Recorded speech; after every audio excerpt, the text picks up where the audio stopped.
Hello guys, welcome back to my channel again. আমি শ্রেয়া তোমাদের সাথে।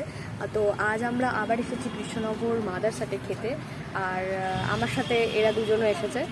তো দেখা যাক আমরা কি কি করলাম, তো দেখতে থাকি।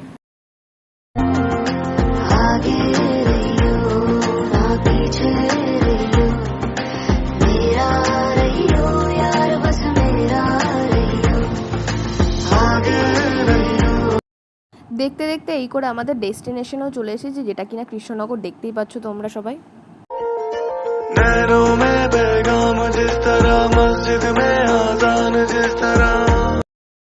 এরপর আমরা টোটো করে নিয়েছিলাম পুরো আমাদের গন্তব্যস্থলে যাওয়ার জন্য, যেটা কিনা মাদারসাট। ওখানে গিয়ে ওনারাই, ওখানকার স্টাফেরাই আমাদের টেবিল সিলেক্টও করে দিয়েছিল এবং ওনারাই ওখানে আমাদের ভেতরেও নিয়ে যাচ্ছিলো। তো ওখানে গিয়ে আমি কিছু এই ভিডিও ক্লিপগুলো তুলতে পেরেছিলাম। আমি জানি না, আমার ফার্স্ট খুবই লজ্জা লাগছিলো, কারণ এইগুলো আমি প্রথম করছি লাইফে, আমি কখনো এর আগে করিনি। তাও আমি চেষ্টা করেছি। কেমন হয়েছে আমি জানি না।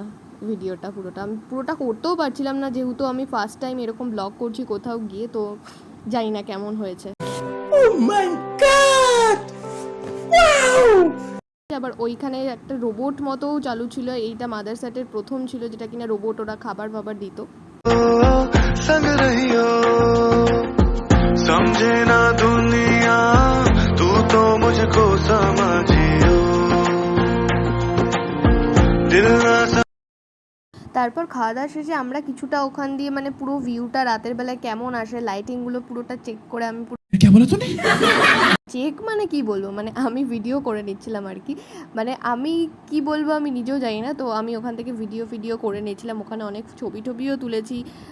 আমি আমার সাথে যারা গেছিলো, মানে আমার সাথে বেসিক্যালি আমার মা আর বোন গেছিলো, তো ওদের সাথেও ছবি সব কিছুই তোলা গেছে। এই যে ওরাও ছবি তুলছিলো এইখানটায়, আমি জাস্ট ওদের ভিডিও ক্লিপস নিচ্ছিলাম। চারিদিকটা ঘুরেও দেখছিলাম যে কেমন লাগছিলো, কেমন লাইটিংয়ে অন্ধকারে আর রাতের অন্ধকারে কেমন লাগে, আমি সব এদিকে দেখে নিচ্ছিলাম। এখানে অনেকটা একটু বাজার মতো বসেছিল।